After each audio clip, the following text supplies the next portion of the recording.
భారతదేశంలో ఏదైతే వక్ఫ్ సవరణ బిల్లు గురించి జరుగుతున్నటువంటి ఆందోళన ఉందో, అసలు వక్ఫ్ అంటే ఏమిటి? వక్ఫ్ అనేది ఆ రోజు 1958లో సర్వే చేయించి 1962 గజిట్లో చేర్చినటువంటి ఆస్తులు ఏదైతే ఉన్నాయో, ఆ రోజు ఉన్నటువంటి ప్రభుత్వాలు మాకు నమ్మబలికి మేము ఈ స్థలాలకు రక్షణ కల్పిస్తాం,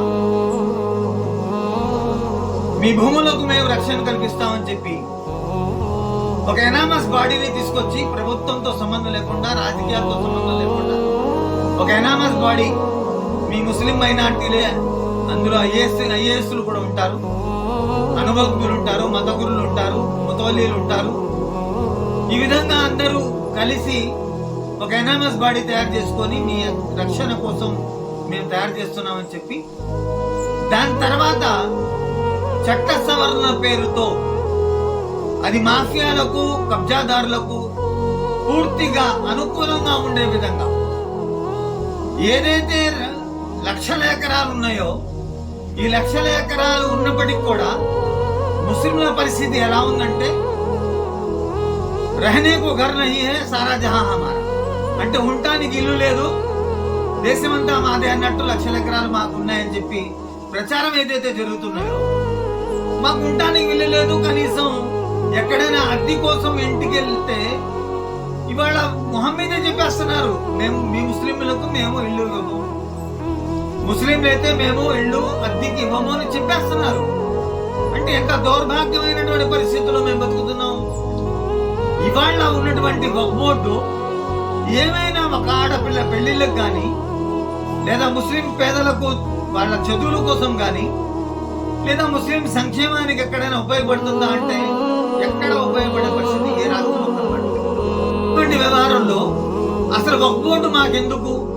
ఈ వక్ఫ్ బోర్డు ఉండటం వల్ల ముతవల్లీలం ఏదైతే మా భూములు ఉన్నాయో, మేము వంశపారంపర్యంగా వందల సంవత్సరాల నుండి 400-300 సంవత్సరాల నుంచి మేము ఏదైతే హక్కు ఉందో ఆ హక్కుని కోల్పోయి ఇవాళ మా స్థలాలు పెత్తందారులుగా, అంటే ముతవల్లీలందరూ కూడా దొంగలు, వక్ఫ్ బోర్డు అధికారులు, కమిటీ వాళ్ళేమో వీళ్ళేమో దొరలు, వీళ్ళు మా స్థలాల మీద పెత్తనం తరాయిస్తున్నారు, మా స్థలాలు వీళ్ళు లీజుకిస్తున్నారు, ఇష్టానుసారంగా రాజకీయ నాయకులకు తత్తులుగా మారి మా స్థలాలను పూర్తిగా నాశనం చేస్తూ ఇవాళ సవరణల పేరుతో ఇంకా మమ్మల్ని నాశనం చేయడానికి చూస్తున్నారు.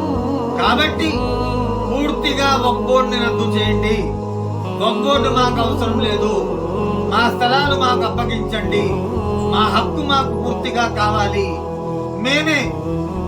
మేము ముతవల్లీలం కలిసి ఆడపిల్లలు పెళ్లి చేసుకుంటాం, మేము ముతవల్లీలం కలిసి వేలాది మంది పేద ముస్లింలకు చదువుల కోసం ఉపయోగపడతాం, వాళ్ళ సంక్షేమానికి మేము ఉపయోగపడతాం, మీకు చేతకానప్పుడు మేము చేసి చూపిస్తాం, కానీ మీరు మా స్థలాల మీద పెత్తనందారులుగా తయారయ్యి మా స్థలాలు పూర్తిగా మాఫియాలకు, రాజకీయ నాయకుల తత్తులకు, వాళ్ళ అనుచరులకు అప్పగించి మమ్మల్ని నాశనం చేస్తే మేము చూస్తున్న ప్రసక్తే లేదు.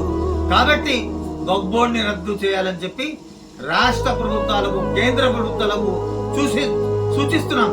ఎందుకంటే మీరు ఏదైతే మేము ముస్లింల బాగోగుల కోసం, ముస్లిం మహిళల సంక్షేమం కోసం మేము చేయాలనుకుంటా ఉన్నారు కదా, మీరు నిజంగా ముస్లింలపై చిత్తశుద్ధి ఉంటే వక్ఫ్ బోర్డుని రద్దు చేయండి. ముస్లింలకు మేలు చేసినట్లు, ముస్లింల సంక్షేమానికి మేలు చేయడానికి ఇంతకంటే మంచి అవకాశం ఉండదు. వాళ్ళ సంక్షేమానికి దోహదపడాలంటే వక్ఫ్ బోర్డు అనేది రద్దు చేయాలి. ఎందుకంటే వక్ఫ్ బోర్డు వల్ల మాకు ఎటువంటి లాభం లేదు, వక్ఫ్ బోర్డు వల్ల మేము పూర్తిగా నాశనం అయ్యాం, మా హక్కులు కోల్పోయాం, మా స్థలాలు అన్నీ కూడా ఎక్కడ చూసినా కూడా రాజకీయ నాయకుల అనుచరుల ప్రబంధ హస్తాల్లో ఇరుక్కుపోయి ఉన్నాయి. వాళ్ళ దగ్గర నుంచి ఏ ప్రభుత్వం వచ్చినా కూడా అక్కడ నుంచి వాళ్ళ దగ్గర నుంచి, మాఫియాల దగ్గర నుంచి ఏమైనా కబ్జాలు తీసి మాకు అప్పగిస్తున్నారా? అది ఏం లేదు.